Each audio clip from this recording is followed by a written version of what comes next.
এই যে তৈরি হয়ে গেল কবুতরের শরবত, দেখতে পাচ্ছেন কবুতরের শরবত। এটাকে খাওয়ার জন্য দিব, দেখবেন এটা কী পরিমাণে খায় না দূর থেকে দেখবেন। তৈরি হয়ে গেছে, এখন ওরা দেখেন কী পরিমাণে খায় এটা।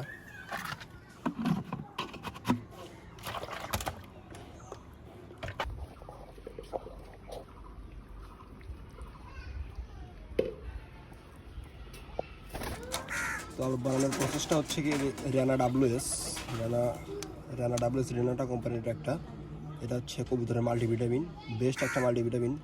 তো এটা কেন খাওয়াবেন সেটা একটু বলি আমি।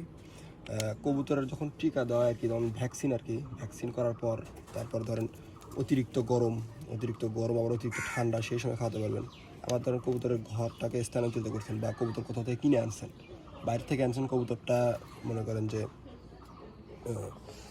অনেকটা হাঁপানোর ভিতর আছে, বা তারা একটু দূর থেকে যেহেতু জার্নি করে আসে, তাদের তো একটু শরীর ক্লান্ত হওয়া অবস্থায়, তখন খাওয়াতে পারবেন এটা। তারপর আবার খাওয়াতে পারবেন যখন ক্রিমি, বিশেষ করে ক্রিমি কোর্স করানোর পরে, যখন এখন আমি ক্রিমি কোর্স করাচ্ছি যে জন্য খাওয়াচ্ছি এটা। আবার অতিরিক্ত গরম, দুই দিক থেকে আমার কাজে লাগতেছে এখন। তো এই সময় এটাকে খাওয়াবেন। আর এটা হচ্ছে কবুতরের একটা বেস্ট একটা মাল্টিভিটামিন। এটাতে মনে করেন যে ভিটামিন এ, D3, তারপর vitamin E, B1, B12, B6, B2, এগুলো সবই মনে করা আছে। তারপর ভিটামিন সি, এইসব সহকারে আরও 3-4টা ভিটামিন আর কি ভিতরে আছে। তো যেটা বেস্ট একটা মাল্টিভিটামিন।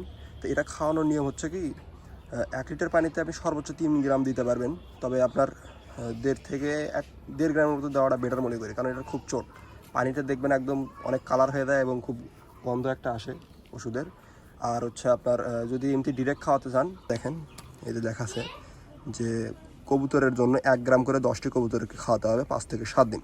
তো 1 গ্রাম বলতে কি, যে আপনি 1 গ্রাম নেন, 1 চিমটি করে 10টা কবুতরকে এভাবে খাওয়াতে পারবেন, সমস্যা নেই।